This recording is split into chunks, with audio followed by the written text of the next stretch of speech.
Alæta er dýr sem borðar bæði plöntur og önnur dýr.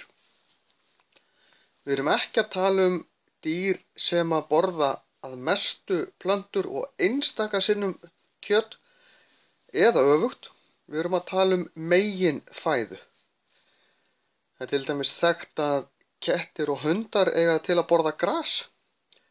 Það er ekki af því að þeir séu allt í einu konir með þá hugdettu að verða grænmetisætur. Þeir borða gras til þess að hreinsa út í þörmunum hjá sér. Þeir eru konir með í magan og þá borða þeir gras því að það hreinsar út úr smáþörmunum og ristlinum og hjálpar þeim við meltinguna. Þeir eru ekki beint að breytast í grænmetisætur. Þannig að alæta er dýr sem borðar alla jafna bæði plöntur og dýr.